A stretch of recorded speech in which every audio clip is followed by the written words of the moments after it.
Shalom, salam sejahtera bagi kita semua. Kembali lagi dalam renungan harian kita. Mari kita memuji Tuhan, kita katakan, Tuhanlah gembalaku. Tuhan adalah gembalaku, takkan kekurangan aku. Ia membaringkan aku di padang yang berumput hijau. Ia membimbingku ke air yang tenang. Ia menyegarkan jiwaku. Ia menuntunku di jalan yang benar, oleh karena namanya. Sekalipun aku berjalan dalam lembah kekelaman, aku tidak takut bahaya, sebab Engkau besertaku. Amin. Mari kita membuka Alkitab kita dari kitab Efesus pasalnya yang kelima, ayat ke-8 sampai dengan yang ke-14. Demikianlah firman Tuhan. Memang dahulu kamu adalah kegelapan, tetapi sekarang kamu adalah terang di dalam Tuhan. Sebab itu hiduplah sebagai anak-anak terang, karena terang hanya berbuahkan kebaikan dan keadilan dan kebenaran. Dan ujilah apa yang berkenan kepada Tuhan. Janganlah turut mengambil bagian dalam perbuatan-perbuatan kegelapan yang tidak berbuahkan apa-apa, tetapi sebaliknya telanjangilah perbuatan-perbuatan itu. Sebab menyebutkan saja pun apa yang dibuat oleh mereka di tempat-tempat yang tersembunyi telah memalukan. Tetapi segala sesuatu yang sudah ditelanjangi oleh terang itu menjadi nampak, sebab semua yang nampak adalah terang. Itulah sebabnya dikatakan, bangunlah hai kamu yang tidur, dan bangkitlah dari antara orang mati, dan Kristus akan bercahaya atas kamu. Bapak Ibu saudara terkasih, kita telah membaca kebenaran firman Tuhan yang akan kita renungkan hari ini. Dan tema renungan hari ini adalah hidup di dalam terang. Bapak Ibu saudara terkasih, kembali kita diingatkan oleh Paulus bagaimana jemaat-jemaat di Efesus dahulu mereka adalah kegelapan, namun setelah mereka menerima Kristus, mereka adalah terang Kristus. Demikian dengan kehidupan kita. Sebelum kita mengenal Kristus, kita adalah kegelapan. Namun setelah kita mengenal Kristus, tegas dikatakan oleh Paulus, kita adalah terang itu. Dan kita harus membiarkan terang Kristus bercahaya senantiasa di dalam kehidupan kita. Yang ke-14 dikatakan, Kristus akan bercahaya atas kamu. Bapak Ibu yang terkasih, sebelum kita mengenal Kristus, kita adalah kegelapan itu. Mengapa kita katakan kita adalah kegelapan? Sebab kita belum mengenal Kristus dan kita masih melakukan hal-hal yang tidak dikehendaki oleh Kristus, hal-hal yang bertentangan dengan firman Allah. Namun setelah kita mengenal Kristus, perintah Allah, firman Allah telah diperdengarkan dan telah hidup dalam kehidupan kita. Dan sebagai orang yang telah hidup dalam firman Allah, yang telah hidup dalam Kristus, kita adalah orang-orang yang telah hidup dalam terang itu. Dan kita harus menunjukkan terang itu lewat apa Bapak Ibu? Meninggalkan kegelapan itu dan hidup dalam terang, bahkan menerangi kegelapan itu. Yang ke-8 jelas dikatakan oleh Rasul Paulus, memang dahulu kamu adalah kegelapan, tetapi sekarang kamu adalah terang di dalam Tuhan. Dahulu kita adalah kegelapan, namun di dalam Tuhan sekarang kita adalah terang. Selanjutnya dikatakan, sebab itu hiduplah sebagai anak-anak terang.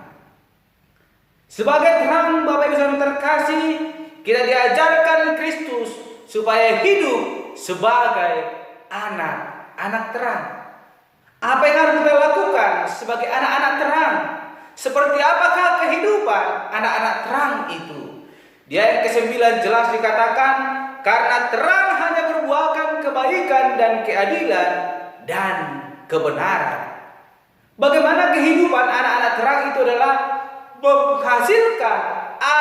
menghasilkan buah, yaitu kebaikan. Jelas dikatakan, karena terang hanya berbuahkan kebaikan dan keadilan dan kebenaran. Bagaimana hidup anak-anak terang? Yaitu berbuahkan kebaikan, keadilan, dan kebenaran. Di luar itu adalah sikap dari orang-orang yang masih hidup dalam kegelapan. Namun orang-orang yang hidup dalam terang adalah orang-orang yang membuahkan kebaikan, kebenaran, dan keadilan. Dan ayat ke-10 jelas dikatakan, dan ujilah apa yang berkenan kepada Tuhan. Kita harus menguji apa yang boleh kita lakukan. Apa yang akan kita lakukan ini benar di hadapan Tuhan atau tidak? Apakah ini sesuai dengan kegelapan atau kebenaran? Jika ini kegelapan, mari Bapak kita terangi sehingga ini berbuahkan kebaikan, yaitu di dalam terang Kristus.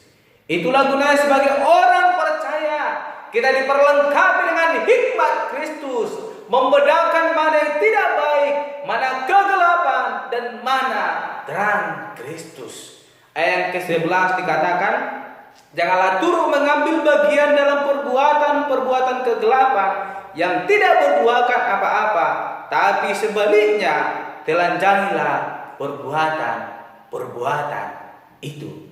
Sebagai anak-anak terang, kita diperintahkan oleh firman Allah untuk menelanjangi kegelapan itu, bukan menjauhi kegelapan, namun sebagai terang kita menerangi kegelapan itu, sehingga kegelapan itu ditelanjangi, sehingga kegelapan itu menjadi nampak, dan kegelapan itu berubah menjadi dari gelap menjadi terang, dan terang itu menjadi nampak dan menghasilkan sukacita di dalam Kristus. Itulah fungsi kita sebagai anak-anak terang, sebagai anak-anak yang hidup di dalam terang. Kita diajarkan untuk menerangi kegelapan menjadi terang di dalam Kristus. Ayat ke-13, sebab tetapi segala sesuatu yang sudah ditelanjangi oleh terang itu menjadi nampak, sebab semua yang nampak adalah terang. Dan yang ke-14 jelas dikatakan Bapak Ibu, itulah sebabnya dikatakan, bangunlah hai kamu yang tidur, dan bangkitlah dari antara orang mati, dan Kristus akan bercahaya atas kamu. Sebagai bukti kita adalah anak-anak terang, kita harus membiarkan Kristus bercahaya di atas kehidupan kita, sehingga lewat itu hidup kita berdampak. Banyak orang yang hidup dalam kegelapan, melalui hidup kita dibawa ke dalam terang Kristus. Inilah sikap hidup yang harus kita miliki sebagai anak-anak terang, hidup dalam keadilan, kebenaran, dan keadilan di dalam Kristus.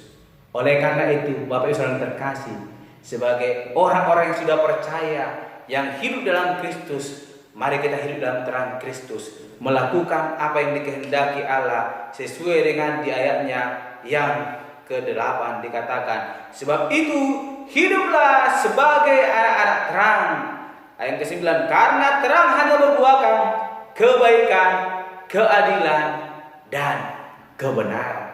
Mari uji hidup kita, apakah kita sudah hidup dalam terang Kristus, yang sudah melakukan kebaikan, kebenaran, dan keadilan. Sebab orang-orang yang hidup dalam terang Kristus hanya menghasilkan buah, hanya berbuahkan keadilan, kebaikan, dan kebenaran di dalam Kristus.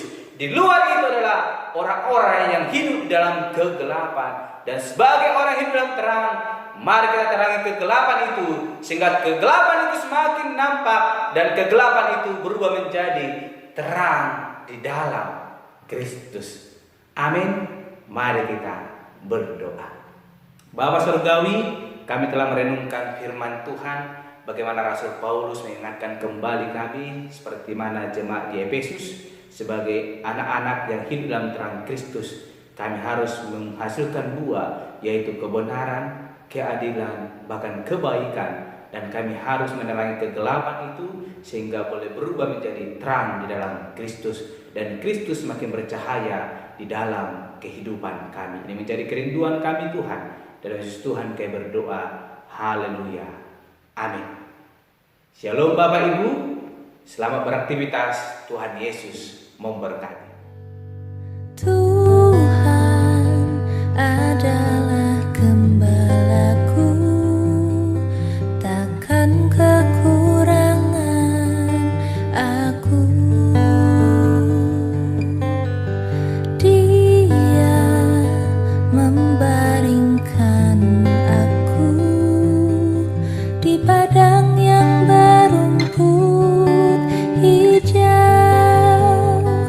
Dia membimbingku ke air yang tenang, dia menyegarkan jiwaku.